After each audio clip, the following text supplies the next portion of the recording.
his sword, and great and mighty sword shall punish Leviathan, that great and mighty sword shall punish Leviathan, that crooked serpent, and he shall slay that dragon serpent, and he shall slay the dragon that is in the sea. In that day, sing ye to her a vineyard of red wine. I are they to keep it, I will water its every moment's less than. Hello, good morning. Welcome to Line by Line Bible Studies. We're continuing our study in the book of Isaiah. And we left off in chat. We're picking up at verse 9. We left off with 8. We talked extensively about 8. I still had lingering thoughts in my mind about 8. Whether, it says in other translations they suggest that the King James gives you this idea here where it says he stayeth his rough wind. To me, it always sounded like he holds it off a bit because of the context of the previous verse where it says, has he smitten him? Has he smitten Jacob? I just realized, hold on a second, my camera is way slow. Has he smitten Jacob the way he smote the enemies of Jacob? That's a question that he's asking, right? And so when it says he stayeth his rough wind in the day of the east wind, I always, from the King James, derived from that the sense that the verse had some sort of redemptive meaning to it, that God had, that he would pull back a bit, just like has he smitten him as he smote those that smote him. When it comes to his people, there we go, we're pretty well synchronized. When it comes to his people, that he would, that though he would punish Jacob, he would not utterly destroy him. In the worst that he could do, in the worst weather, so to speak, in the day of the east wind, when the prevailing winds are reversed, think about the way hurricanes usually hit. It comes from the east, I believe, right? And they rotate, counterclockwise? I don't know. Well, I'm just saying because I don't know. I can't, off the top of my head, I don't know. I could look that up real fast, but the main thing is I know that, like I said, the worst weather often comes from the east because the prevailing winds are being, there's a weather system that's causing, when you have two weather systems clashing, my meteorology is not like that good, not particularly good at all. But, when you have these two pressure systems or whatever colliding, it causes spinning often. Because otherwise I'm like, I just have noted, I'm like, wow, this storm is really bad. And it's blowing in almost straight from the east, usually a little bit southeast. But some of the worst wet weather we have in where I live, and I assume that all over the northern hemisphere, it's kind of like that. And from what I understood from my old notes in my Bible growing up, that the east wind in Israel would be a very hot and like devastating in a parching way, like a hot, dry wind, whatever. But, would be known to people who were, in that place as a bad thing, right? In the worst weather, so to speak. Because that's what I think that we're talking about. It's like the day of the east wind is when things are unusually bad. And so I still, the other translations make it sound like, no, he just drives her out with his rough wind in the day of the east wind. Not he stays it, he just drives her out. Okay. I mean, maybe that's what he's saying, but like I said, the King James gives me a little different sense of what that means. I don't know if they're right. It's true because of the context. It's true that God does not punish his people in terms of chastisement the way he does the enemies, in terms of punitive punishment that's meant to just be recompense. Sorry, I have a little... a little recompense for their evil deeds. Every evil deed is going to be recompensed. Men shall give account of every idle word. And it's through Christ that we have hope that we will not have to do that. And in light of that, I want to be mindful of what we've been given, the great gift. When you have such forgiveness, you look at the scriptures, people who took that forgiveness for granted and then were complete, let's say, behaved in such ways as were completely unmindful of the goodness they had received and unthankful, displaying a lack of ingratitude or lack of appreciation, maybe, of their situation. Like the man who came before his Lord owing so much and being forgiven, and then going out and smiting his fellow servant and trying to collect just a few pence that he owed, not seeing himself in that properly.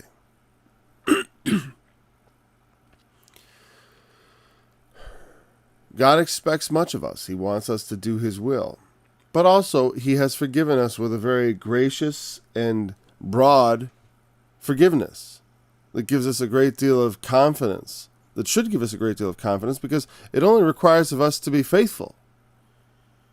That is actually a taller order than some realize, because some people just aren't faithful. To faithful people, it seems like that's it. But there are faithless people. And let us not be faithless with God. Like that he has given us so much, and we would just take it in a crass manner and treat it as if it was just a light thing. By this, therefore, shall the iniquity of Jacob be purged, through their captivities, through the things they suffered. And this is all the fruit to take away his sin. When he maketh all the stones of the altars chalk stones that are beaten in sunder, the groves and images shall not stand up. By this, therefore, shall the iniquity... I just realized the verse 9, I got two. I must have copied it twice. That was just really confusing. I was like, it's interesting. They repeat this verse twice. No. There we go. Yet the defenced city shall be desolate, and the inhabitant and the habitation forsaken, and left like a wilderness. There shall the calf feed, and there shall he lie down and consume the branches thereof.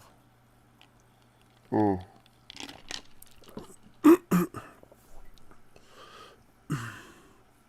feel like before we go to that,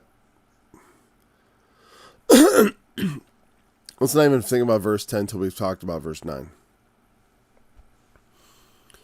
By the chastisement of the Lord, by that is what is going to cause their iniquity to be purged. Because he there's other places, but, our sins, the Lord suffered many things on our behalf, right? That we could be forgiven. But, sins... sins could be paid for by our own suffering, but that's never enough. That's why even in this, I want you to understand that it's like when it talks about purging sins, I always said in the Old Testament, as it is written in the book of Hebrews, that it is impossible for the blood of goats to take away sins. Like it doesn't do it. All that stuff is just valid because God accepts it. If he accepts it. It's like a child coming to a parent with a drawing that is obviously not particularly inspiring, But but to the parent, they recognize the child's effort and skill as such as it is, and they praise them for it. God also is gracious towards us and rewards our efforts. And he gives us our suffering oftentimes counts for more than it's worth. Because we're dealing with him on the basis of grace. And you see that. Any man that hath given up houses or family or children or wives or whatever or property and all that stuff, right? He says, shall receive tenfold in my kingdom. I forgot, 100-fold. But there's a multitude. You know what I mean? You give up a certain thing and you get 100-fold increase. Tenfold, whatever. I forgot what the exact number was. It doesn't matter. The point is, there's verses where it speaks of such things. Where, for our effort, the man who brought about 10 talents, he gets 10 cities. That's an exponential increase. So, God is gracious. And so when Jacob suffers these things, that's not enough to purge the sin. It's not. But if God says so, it is. Because God is the one who has to determine if it's going to be punished or not, if it's going to be accepted, if it's going to be rejected. All those things, it's up to him. He makes the rules. So to say that iniquity can be purged by other means than Christ is not to, make light of the sacrifice of Christ. But if you understand that in terms of God being gracious with people in the Old Testament, just the way he accepted animal sacrifice. The animal sacrifices were a shadow of the things to come, which was Christ. But I mean, to suggest that animal sacrifices could have ever done the work that Christ did is, it's not blasphemy, but in a sense, it's almost like blasphemy. Are you suggesting that killing some beast is the same as killing our Lord? You know what I mean? It's sufficient for the sins the way his blood? Obviously not, right? Obviously not. And so also this. Their suffering is not sufficient to purge their sins, but God accepts it, and God makes this the way. Also, it's kind of true, the captivities ultimately made Israel at least as far as nationally, they became extremely loyal to their religion. And they did not, and they no longer took up idols. Ever again. I mean, not the individuals didn't become idolatrous and corrupted. Many Jews throughout history, people point it out all the time because there's some people who have just a very, they like to follow the Jews a lot. They want to know, what are the Jews up to? I mean, I know this. And so they'll find the individuals that he was a Jew, it's like, oh, did you know that guy he was one of them, And anyways, but the people themselves, overall, and like I said, there have been many Jews converted to Christianity throughout history. They just tend not to be known as Jews anymore because of the fact that the wholesale commonwealth, the nation Israel as it is, the Jews, not national Israel, I mean in Palestine, I mean national Israel in the world, I mean their nation as it is, you end up kind of out of it if you become a Christian. Or historically, that has been pretty much how it went. So, but anyways, I like going down that road. The things they suffered, and, that's one of their explanations. They'll look at a passage like Isaiah 53, where it talks about the suffering servant. He was wounded for our transgressions, and with his stripes we are healed. To them, that is Jacob and his suffering.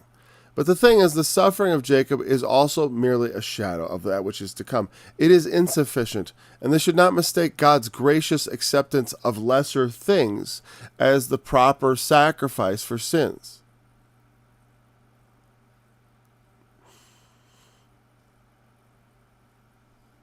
When he makes all the stones of the altar as chalk stones that are beaten asunder. He beats the idol's altar, because I don't think that means the altar of God, though the Babylonians would level the temple, so it could be an allusion to that, which would be a very future event at the time of this writing. Because the writings of the scholars of the Bible divide Isaiah into two sections because it's very distinctive, the before and after the historical part. And I don't, some people think it's two Isaiahs. Definitely, I'll tell you what, there are two Isaiah books sort of crammed into one. whether they were written by the same Isaiah, the thing that gets me is they'll say, oh, the style is different. It's like, when I think about young Paul versus old Paul, remember young Isaiah was pretty young and old Isaiah was a lot older. It was after the captivity. It was years later. I mean, they were obviously written after the Assyrian captivity. So, and some would say even later than that, of course, because of the nature, because it naming Cyrus. For an historian, that's like, oh, it names a man, so that's a date marker. Couldn't happen before it. Okay. But, but the early part of Isaiah seems to be very much tied into the historical. Like, I don't think anyone questions that Isaiah knew Ahaz. You know what I mean? Like, that part of the story, there's a reason this book is preserved, because it was part of the Chronicles of the Kings. In that sense, as far as like, it talks about the kings of Israel. It was, Isaiah, to be a writer in that time, is a big deal. Because it's not like we have, we don't have universal literacy. I almost said that, but we have virtually universal literacy in our society.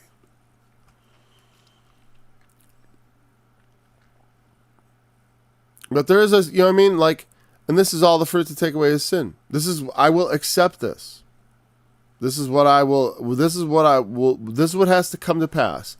This is the thing that has to come to fruition. We say it comes to fruition, right? Like the captivities and all the things he's been speaking of in the first 27 chapters. The captivity, the Assyrian, all that, the things they suffer will cause the purging of the iniquity. And because their society was full of idolatry and injustice. And the idolatry and the injustice, people think you can have injustice. That you can have justice, but also be completely morally lax. Especially when it comes to, the thing is these days, it's all the sexual things. Everyone wants to be sexually liberated, and thinks they can still have a moral society. That aspect of morality can be cordoned off from every other thing. That if you can just abandon restraint in one thing, well, you have no problem managing in others. But the thing is, there are things which one should not go and do. You shouldn't lie, you shouldn't steal, and one should not pervert oneself sexually, In Israel, all those things were going on. They had all that stuff. Because it's just, they go hand in hand. It's like you can't promote the things that give you a strong society and then the things that give you a corrupt society at the same time and expect them not, you can't say well, we can be strong and corrupt. No. Corruption tends to weaken. You can be strong and corrupt, but you will be, it's like that statue with the feet of iron and clay, part strong and part weak, ends up being just all weak. It's like it's a weakness. You can't,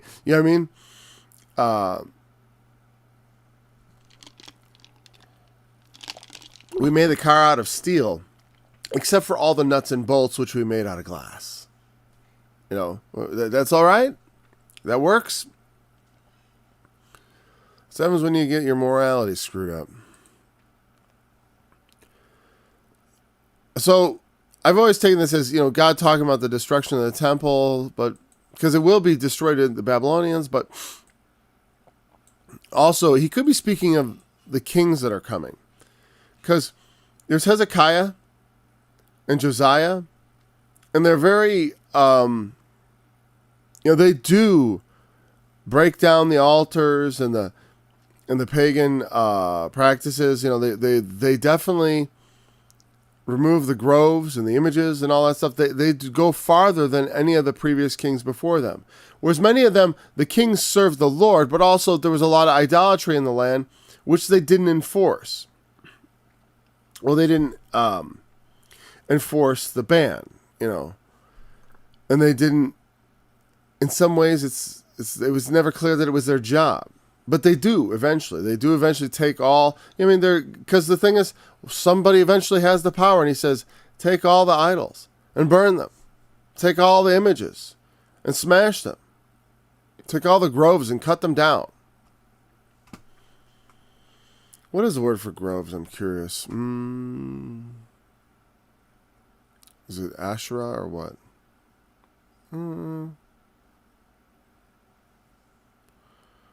Yeah, it's Asherah. It says, a Phoenician goddess, also an image of the same. It's interesting they translate Asherah groves. Why is that? I'm curious. All right, I'm going on the adventure and I'm not taking you with. Because I thought I'd just peek, but actually I realized I want to look at this. Or Mashira from Asha, happy. Asha, a Phoenician goddess, also an image of the same. I like the way they don't tell us why. Let's see if there's any clues here in the lexicon, which I'm on. Canaanites proper Abatum, a servant of well, a doubtful as to Canaanite question left open minds on Semitic goddess. So.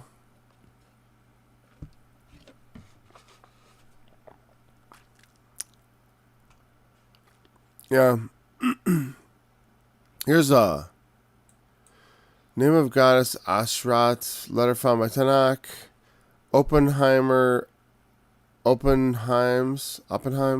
find at Ras al-In in Mesopotamia a stone shaft with a veiled head, as the top supposed to identify a post with a goddess. It refers to the draped Asherim, 2 Kings. On pictorial representation of Asherah,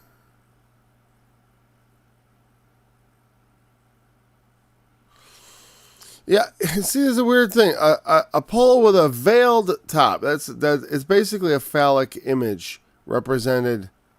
The goddess is represented by an erection, I think. That's why I've always, and they were made, that's why it's groves, because they know it has something to do with wood, to be quite frank. I was led to believe by the scholars that I found that groves and Asherah represented essentially penis worship, or the goddess of penis worship, or whatever. It's like I don't know, but you know what? We have definitely a good spot of that in our world today. A little bit too much of that. Too much worrying about what that's all about. Too much. People need to forget about their genitals and get about the business of living life. And all this stuff is just so damaging to our country and to all that. It's like, I said, it's like, we just had what they call Pride Month. What were the sins of Sodom? Well, first of all, it was pride. There's a lot less to do with what people are doing behind their doors. It's what they're proudly doing in public. You know what I mean? Like, I don't find anywhere in the Bible, I know it is forbidden. Just a lying tongue is an abomination too, as I've said many times. But and in all sin and every iniquity that men shall do, they will give an account. Okay? No doubt about that. But I don't know. The things should be, when things that should be done behind closed doors, like robbery, broad daylight robbery is people are like, what? Or like, there was, I remember there was some camera footage of a broad daylight sexual assault. I mean, it was just some guy. All I saw was a news report and a guy running up and just tackling a woman. But it's like, it was in broad daylight. And everyone's like, in broad daylight? Because when things are done in daylight that are evil, it's like, well, wait a second. Usually the wicked do that in darkness. And that's where wickedness belongs, down in darkness. Men hiding it from each other because other men, hey, this is the law that if man kills man, by man he shall be killed. I mean, that's what men do. Men come. You do wrong, men come and they take you and they put you in jail and maybe try you, maybe kill you, depending on what you've done. That's what happens. It's a long history of that in the history of mankind. It goes in the Bible. It says so. That's what it is. But then all of a sudden you have it where like people are doing things in broad daylight that used to be men would come and take them away. You know, proudly doing it. In Sodom, what was it? They said, it's interesting because if you think about it, bring them out that we may know them. And we want to know these people. What are they thinking? What are their opinions? The whole town come together. I mean, I know that it's usually taken as a euphemism for rape. Like, we want to rape them. But even so, I can see the evil of them all just appearing there. He has guests, and they're like, bring them out. We want to know and question. And it's like unreasonable search and seizure. No privacy. The whole town was out there, children and everybody, because everyone must participate. Everyone must celebrate evil, because the evil aren't content. They aren't content being tolerated. They want to be celebrated. That's the true evil. There's forgiveness for sinners, and we should tolerate people who do things that don't hurt other people, who do them in private. But public, there should be no place for it. We shouldn't allow it. And it becomes a complicated question in my mind, which I don't want to go through because it has more to do with, like, what should public policy be? And I don't know. I honestly don't know. Because it's like, I think I believe strongly in liberty. The things, very often, almost everything is better off if people are left to their own devices and not forced by the government. But at some point, obviously, you've got to protect people from each other and people who use their liberty as a cloak to maliciously hurt other people. And those lines have to be drawn. But they should primarily, the thing is, if the general it's no good to have the laws in place if people don't believe in them. When I was growing up, homosexuality was everywhere. There was plenty of it. Even though it was still illegal in a lot of places. Because nobody enforced that. Because nobody believed in it anymore. There was no point in having those laws. And I don't think they should come back. I don't. I do not think that stuff should come back. It'd be a mistake to try to make it come back. Because you're going to be pushed too hard. It's like the people had mercy. And there's nothing wrong with mercy. Mercy for people who, for people who do their sins the proper way. Which means you're properly ashamed. You know what I mean? A thief should be ashamed of his thieving. And do it at night. And when he's caught, he can be sorry, whatever. And some sins don't require anybody's attention. They're just your own. It's like nobody cares that if someone drinks themselves to death on their own volition, it's like people do care. But what I'm saying is, like, society is not going to have a compelling interest in stopping you on any given night from doing yourself harm in a very, in a small way. The small harms you do yourself. We do have a kind of interest in each other. People's this argument has gone on throughout the COVID period because people want to get into your health now. And it's like, well, then, as long as we're getting involved in people's health, why don't we talk about the obesity crisis? But that's not what people want to talk about. And because it's not really about health anyways, it's just about people want to control your life. And I'm not a believer in control. But the thing is, it's like when people are unhealthy and then everyone else has to pay for their bad choices, it does make people stop and say, like, maybe we should get involved in people's health. And it's too bad because, I don't know.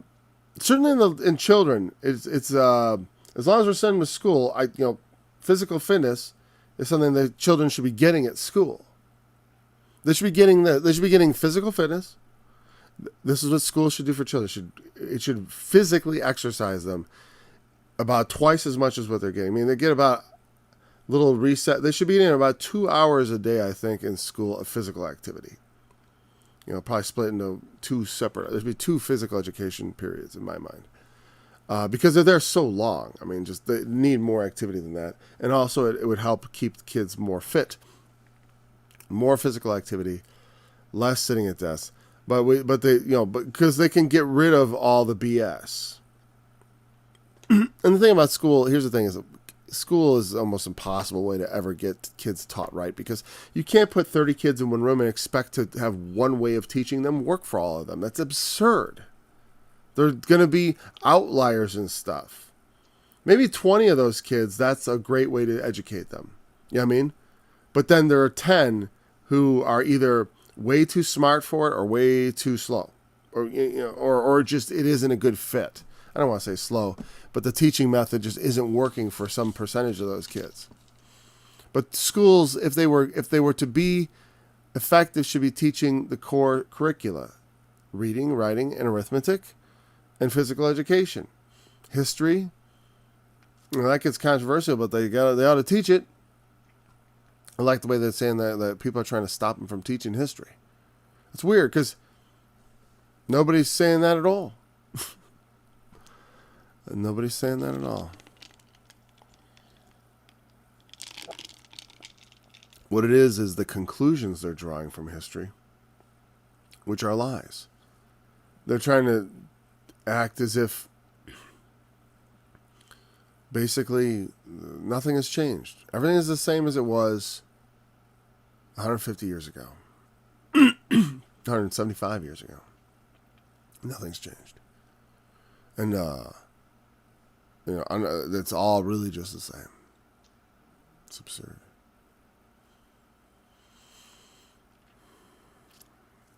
Yet the defense city shall be desolate.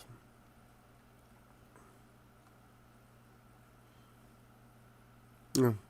So the idols will be broken down. The defense city shall be desolate, and the habitation forsaken, and left like a wilderness. There shall the calf feed, and there shall he lie down, and consume the branches thereof. When the boughs thereof are withered, they shall be broken off. The women come and set them on fire, for it is a people of no understanding. And therefore he that made them will not have mercy on them, and he that formed them will show them no favor.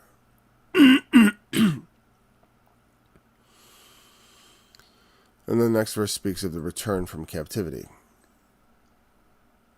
I don't know if the yet is supposed to... I'm not sure. Sometimes these connecting words are a little bit sketchy. Like if I look here. Let's try the English Standard Version. The ESV.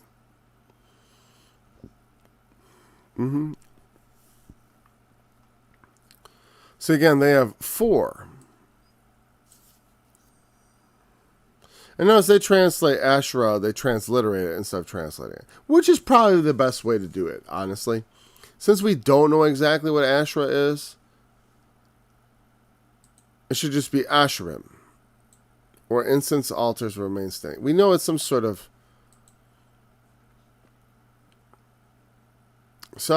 idolatrous image. And the idolatrous images were usually wicked.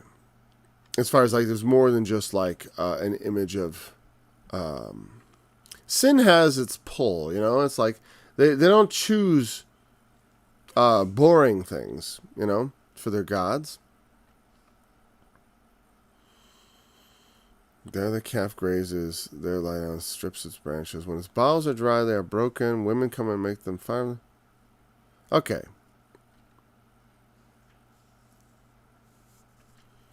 I like that instead of consume the branches, they say strip the branches, which is helpful.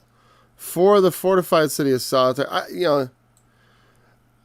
I definitely prefer that over yet the defense city shall be desolate, because it makes it seem like some sort of contrast is being made. It's more like an and. He'll beat down the altars, and the defense city will be desolate. Like, I understand the yet, because, like I said, I know what the King James translators there were particularly thinking, because it just makes, if I say yet, it seems like you'd expect something else. So whatever. The habitation forsaken. I just, because like linguistically, I can emphasize that point. Yet the defense city shall be desolate, because that does create nuance of meaning. And but we don't want to do that. Should lay off that in that particular case, and in many cases, actually. The connective tissue is not, like therefore. It's like when it's therefore. What's the therefore? What is the therefore? Or wherefore? Therefore? Whatever. There should be some sort of that connecting word should be. I want to make sure that's being very strictly translated. No. The habitation forsaken and left like, well, yes, the cities are going to be abandoned when they go into captivity, and the calf will feed there and lie down and consume the branches of it, like stripping the bark off. That's what they do. They don't actually eat the wood, they eat the bark. And so when the boughs there, so after the bark's been all stripped off, the tree dries out, right? They're broken off, and the women come and set them on fire. For this is a people who don't understand anything. Why is that? Why is that the end of it?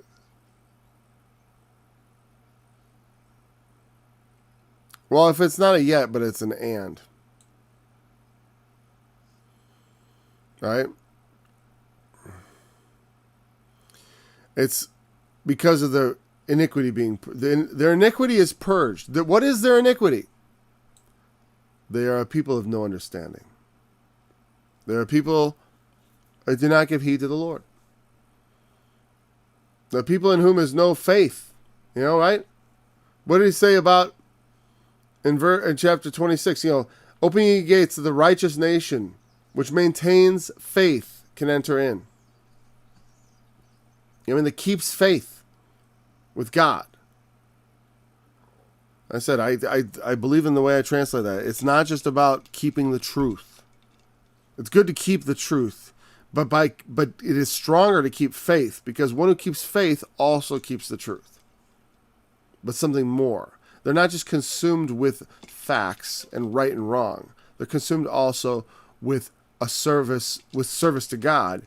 In the sense is, I have to answer not only for my intent, but for the results I achieve. You know what I mean? So much is judged in this world based on, and it's obscene and insane to me that the world will let people get away politically with their intentions. Like they just, we want to help people, the compassion, they vote for that, not considering what the, just because something seems, like just with the pandemic, it was just like, do something, anything. And the bigger and the badder, the better. The more draconian, the more authoritarian, the more we feel like you're doing something. Regardless of the fact, if it kills more people, we don't care. We don't care if it hurts more people to do this, because all we care is that we see something that comforts us, which is an authoritarian hand. Human beings are sick. They're sick. I don't trust them at all. I'm glad I live out in the country. I don't trust people. I don't want to live with them. It's making me very I become very. I feel like it's funny because I feel like I do a lot of what I do because of the love of humanity. Because God pities us, and I pity us and my fellow man. But sometimes it's like sometimes I hate men. I'm the father of men, of several of a small multitude of men and women and a woman. You know what I mean? Like, I've given birth to more humans, so I don't hate humanity. But on some level, it's like when I see the humanity, it's just it's so it's just such a terrible truth. People are grass. People are sheep. I hate that, but it's true. It must be accounted for as being part of God's plan. You know, the blindness in part has happened to Israel, and blindness in part has happened to many, the world over.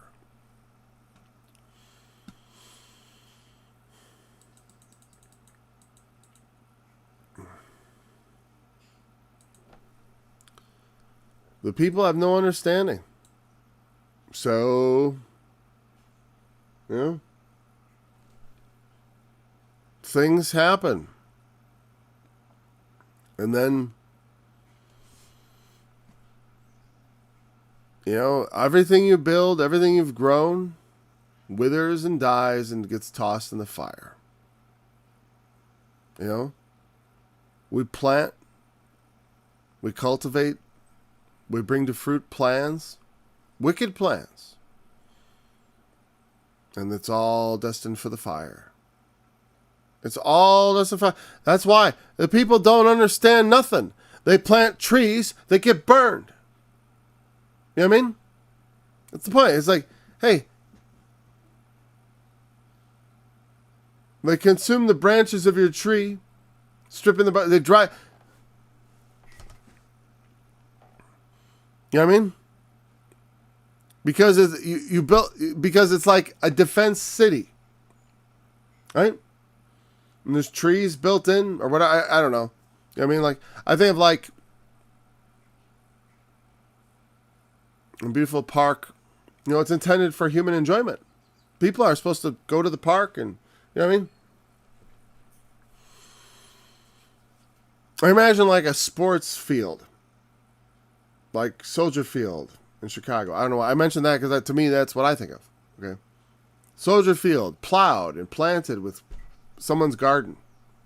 Imagine people just plowing that place because it's exposed ground and it's valuable for that. More valuable for that, because as a stadium, it's useless because there's nobody to come to the stadium. You know? Because you're all going to be killed. You fools. Get ready to be set on fire. Woo! God will not have mercy on them. He will show them no favor. Crack, smack, whoom. Break the branches off and burn it all down. They built it. You know, like I said, it's going to be places where cows graze. That's what happened to their cities. I'm just saying, just imagine your city. You know, we've seen those post-apocalyptic visions of cities. You know, that's what's in store eventually for us too. They think it can't happen. They're fools. They're fools. We are led by fools. That's terrifying. If I didn't have my faith in God, I would be absolutely terrified.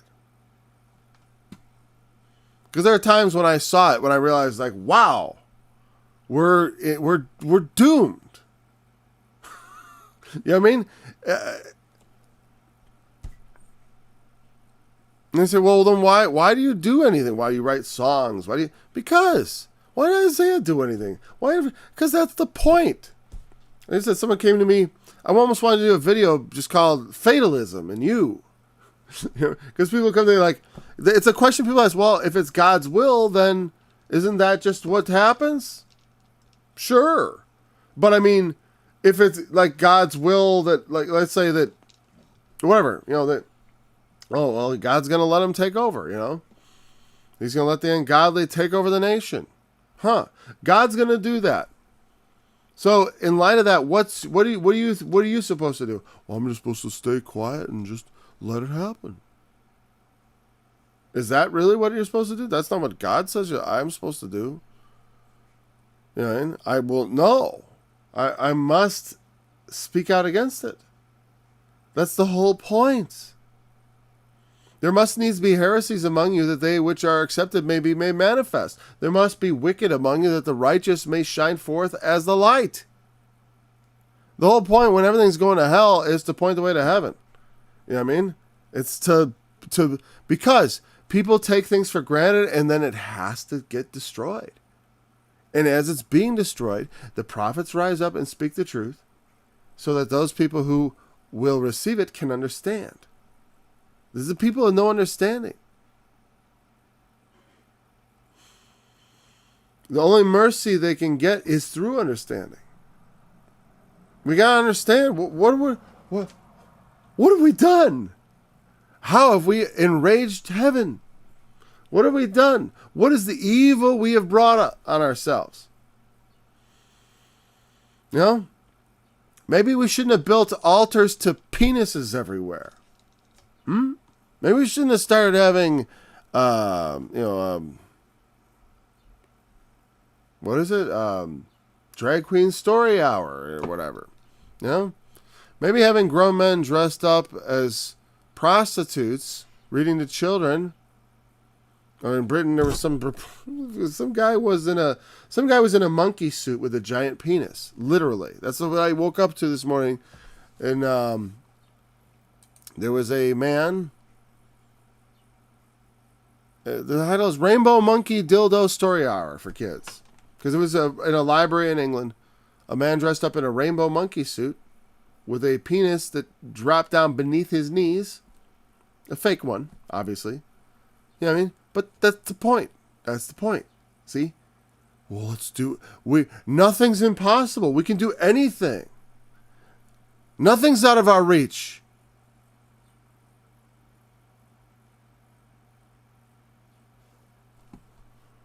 Nothing, it goes back to the Tower of Babel.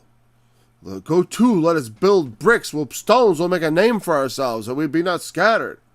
See what they do? Now nothing shall be impossible to them. It doesn't mean like he's afraid, they'll get the technology. It's like, no.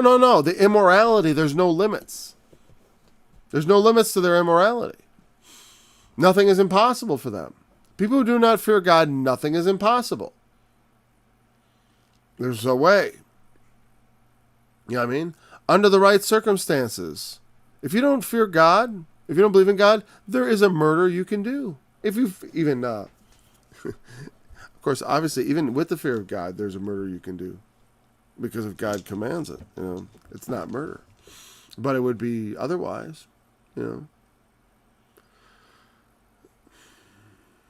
But I can't of myself take on myself the right to determine right and wrong. It's not for me, except in matters of conscience, which are always very sketchy kind of stuff that's not obviously sinful because it's just affecting me, and it's not. Tobacco. I always thought was a good example of something that was sort of like. I quit smoking years ago, and I'm glad I did. I'm especially glad that I quit before they came up with vaping, because I think I'd still be vaping tobacco. Because the nicotine is a highly addictive substance. I didn't like being addicted to it. But it's not I drink coffee every day too, and some people, and it's not, I've quit coffee on many occasions. I don't feel any need to quit it because the effect is minor, or it's not, it's certainly not akin to intoxication. Right? But if somebody disagrees, they shouldn't do it. They shouldn't drink any coffee because that's a matter of conscience. If we think it's wrong, we shouldn't do it. It's not required of us, you know what I mean? But that's, we've gone well beyond that. We've gone well beyond these little matters of conscience. We've gone well beyond somebody's perverted desires they want to explore in the privacy of their own bedroom.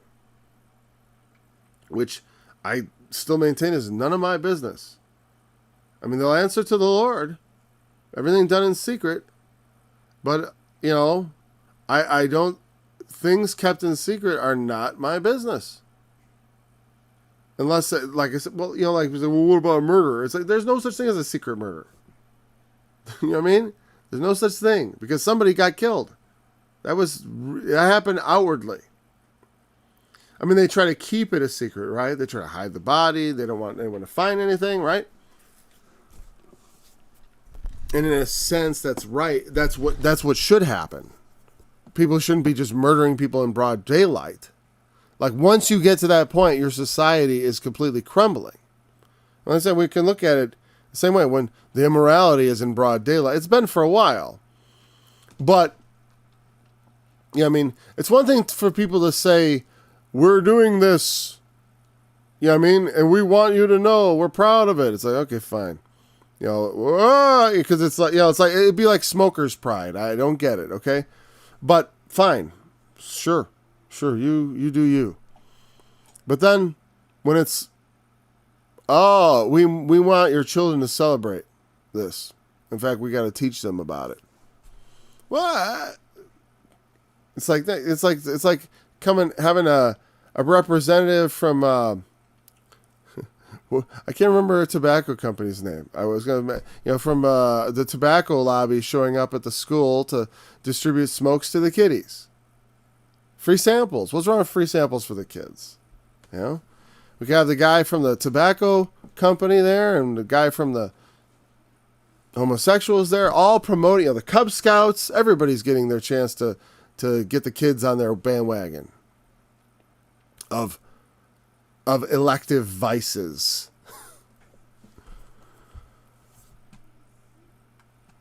And that's when you have runaway wickedness. Yeah, it's like bad things happen, and I want to fight it because there's still a chance. Just like with Assyria, God sent Jonah to preach to them, and that they would repent.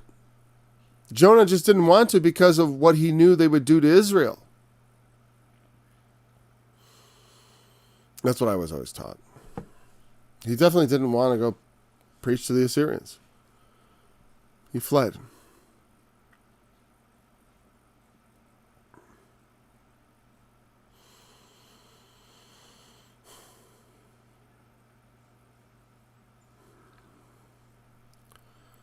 And it shall come to pass in that day that the Lord shall beat off from the channel of the river to the stream of Egypt, and ye shall be gathered. Beat off. The Lord shall beat off from. Let's see.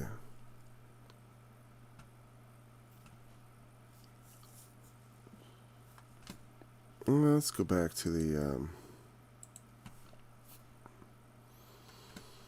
That day from the Euphrates to the brook of Egypt shall the Lord thresh out the grain. Yeah, because beat out. And you shall be gathered. So they detected in this English Standard Version that these were. This is not them getting all cute with the translation. This is probably much more an agrarian reference than the King James translators recognized. So they have thresh out, because threshing was a process where you would beat out the grain, and then lift it with a fork and separate the grain from the chaff. And so the beating part is the separating part. So when it says the Lord will beat off from the channel of the river to the stream of Egypt, means that he will from one river to the other, meaning the Euphrates or the Tigris to Egypt, from that span. I mean the whole area that Israel had always been like, that was like their sort of dream kingdom, was that whole, did the same thing with the Syrians and the same empire, basically the largest that David's empire ever got or got close to, controlling that whole area. But that's where the Jews would be scattered, and he's sort of saying, I'm going to kind of beat the bushes, so to speak. I'm going to beat out, like that whole area is like a floor, and he's beating it out and getting the grain to separate, getting the Jews to come out.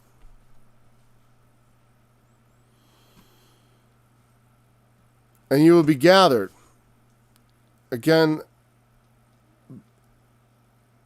to glean, to separate, whatever, gathering. It's in an agrarian sense. I mean, in an agricultural sense. I keep saying agrarian. It's an agricultural term.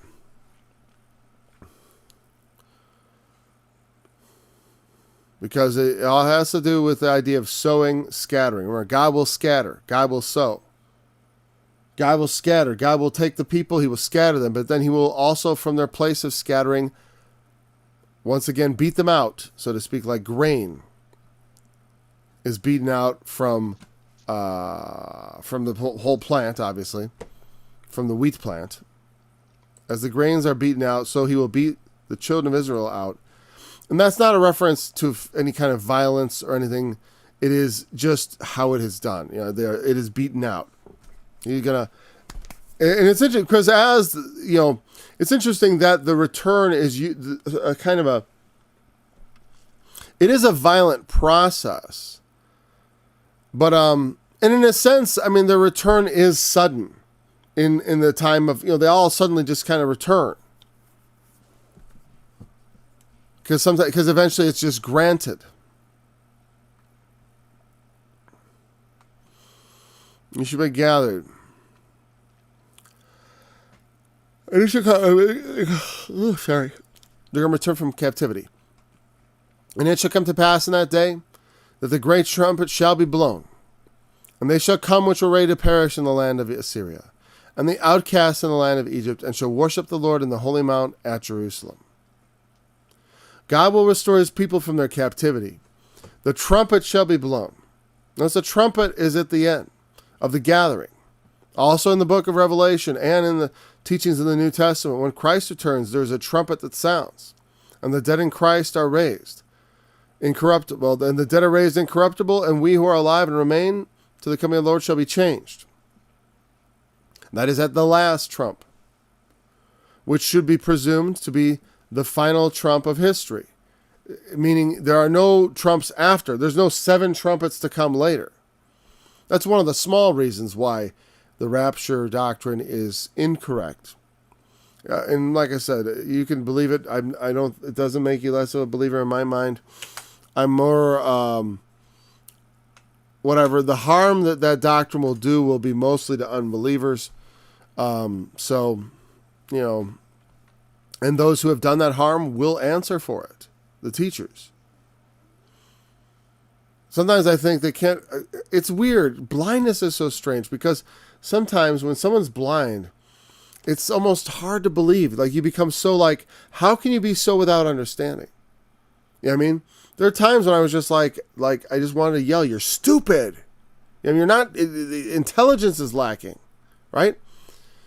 But that is that's wrong. And that's not, there are evil men who know what they're doing. You know what I mean? And there are people who do what they do for lack of intelligence. But understanding, I know this, that the simplest person can understand the gospel of Jesus Christ. And the simplest person can understand right and wrong. So it's not a question of their personal complexity or simplicity, of their intellect or lack thereof, or the kind of intellect versus another kind, because there are different kinds of intellect. Yeah, I know someone who's a genius. It's completely opposite from me. But but they had to go through special education because their brain is not properly wired for the school system, like I was talking about before. A lot of what I say that is from my own experience, because I was a person I was in those 10 of who for whom school was not good. And for me, it was an overperformance issue. Like I was really good at answering the questions on the tests. To me, when you got into life, they don't give you a Scantron sheet to answer all the questions. A Scantron was like the little rectangular sheet, and we'd fill in the little holes. And I must have been good at those things, because I always got really good grades because of them. My test scores always saved me from my poor school habits. And then other people, they weren't, they just draw patterns on they couldn't fathom the test at all. And it doesn't mean they're stupid. And because people do not love the Lord, it's not because they're stupid. It's not because they do lack understanding. But it's not because of a lack of intellect. It's because God has not opened their eyes. Now, there are indeed people, wicked men, who do what they do knowingly. There are pastors who are out there asking for money who do not believe in God. They don't believe in God even a little bit. But they believe in their ministry and in the money they make from it. And they will say whatever it is they think will please you in order that people should send them money. And I don't think that that is why. But sometimes I feel like people do doctrine for money. I'm like, well, you are defending that. Like, how could you intellectually, honestly defend certain doctrines? I know the arguments for the rapture, so it's not. It just seems like a lot of wishful thinking. I mean, it's like you people who. I mean, and I'm talking about not people who just believe it, because hey, we all just believe what we're handed.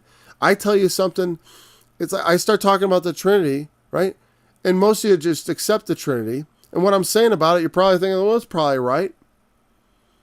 Even though, like, I was raised up in a church and the Shepherd's Chapel, and he always talked about the Trinity, but actually he didn't believe in it and didn't teach it. I know this for a fact, but it's a hard fact to know because he purposely avoided such things. It's just like, why would you purposely conceal what you teach if it's be of any significance?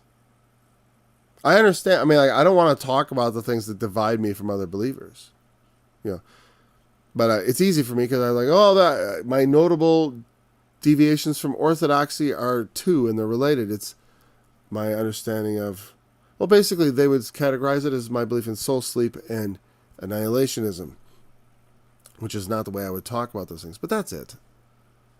Otherwise, you're going to find me to be pretty much... Now, the rapture theory is not an orthodox teaching or unorthodox. It's just not considered a central teaching of Christianity.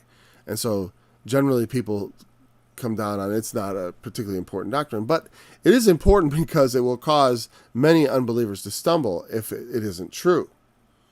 Meaning when the rapture doesn't happen, not only will the unbelievers, be unaided by our poor communication of prophecy to them, they will have a tendency to regard all of us as being completely worthless.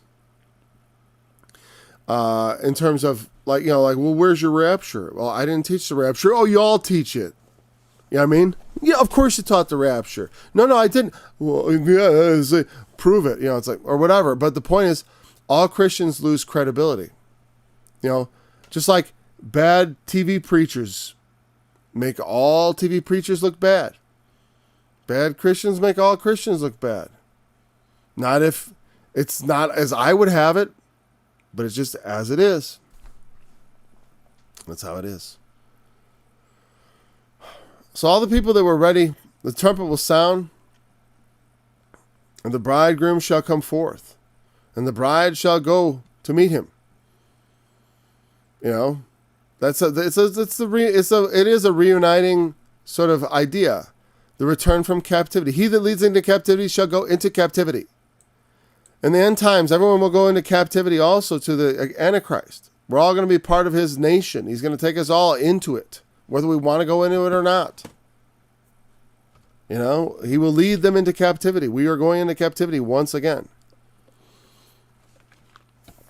I've often in the past, that was something like prophetically going into captivity to me was like, you will go through the tribulation. You will be there. You will, if you should live. Obviously, I don't know if we're in the end times. But if you see the end times, if you don't die, you will go through. We are going into captivity to Antichrist, so to speak. He will reign, and we will be under it. I don't mean that as a prediction of our generation, but I feel like it sure sounds like it. I do not wish that on us. But some generation will face it, and that will be true. Meaning, if you see that time, you're not going to leave. We're going to face it. And they which were ready to perish, at the very end, is the tribulation, Antichrist's victory. He slays the two witnesses. There's still others alive, looking on, looking in faith, believing the two witnesses will stand again, seeing it with their eyes. The dead in Christ rise first, then we which are alive and remain, standing up with them and meeting the Lord in the air. And then the next thing we get to do is watch him smash his enemies. I don't want to miss that. I don't want to miss that. And they will worship the Lord in Jerusalem. Every knee shall bow. Every tongue will confess. The captivities of the Old Testament also bear on us today, or on those on whom the ends of the world are come. And as far as we know, we both, like I said, I both do not sound false alarms, but also we ought to live as though those times are right around the corner. We ought to live in prep. We are not in the end times, but could they begin? I could begin, sure. Sometime, anytime, really. Just, I think that whole thing doesn't require a lot of preparation. It's like the pandemic. Like when it hit, it just hit. And all of a sudden, everyone was acting differently, right? Everything changed because the circumstances changed. When the end times come, you don't need a lot of preparation. People are people. They will fall into it. Now, the idea that our sins are coming to the full, at least in this country, America has, we're I don't know how bad we have to get to time for bruising, but I'd like to avoid that. Maybe we can avoid. We can repent. Nations have repented in the past. Assyria repented. America should repent because we have to punish some people. Maybe I would like to think that God would use us as a hammer again instead of as an anvil. But we will pray. Pray for our nation. Pray for your children and mine. Because dark times, we're in the tunnel of dark times. Yes, indeed. Thanks for joining us today. I expect to be back again tomorrow. Sorry we missed one yesterday, but hopefully tomorrow we'll be back again.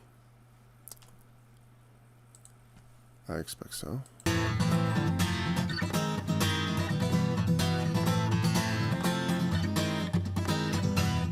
In that day I'll be with his sword, and great and mighty sword shall punish Leviathan. That great and mighty sword shall punish Leviathan. That fugitive serpent, and he shall slay that dragon serpent, and he shall slay the dragon that is in the sea.